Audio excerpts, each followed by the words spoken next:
Hi guys, for today's video magbubuk tayo ng alkansya. Bubuksan natin yung alkansya ko kasi medyo puno na siya. So, tara, buksan natin.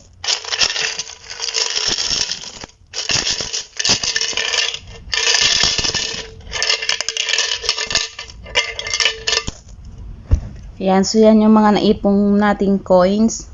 So, ang gagawin ko, magbibilang lang ako ng 10 dirhams, tapos lalagay natin sa tape, tapos papapalitan natin sa supermarket o kung saan mang shop.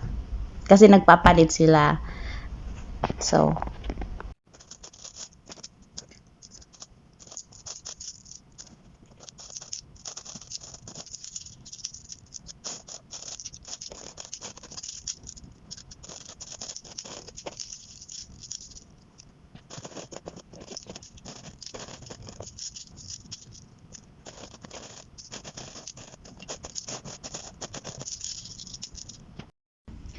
So, ayan yung naipon natin na mga coins sa alkansya. Ipapapalit natin yan sa supermarket.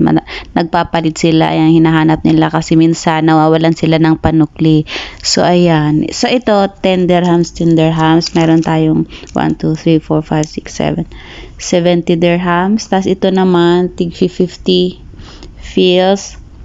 Tapos, ito, 20 fils. So, 70, 80, 90, 100. So, meron tayong 100 dirhams na naipon na coins. Meron pa dito mga butal-butal pero hindi na siya nagkasya sa ano. Kaya, pambili-bili ko na lang yan pag may mga kailangan na coins.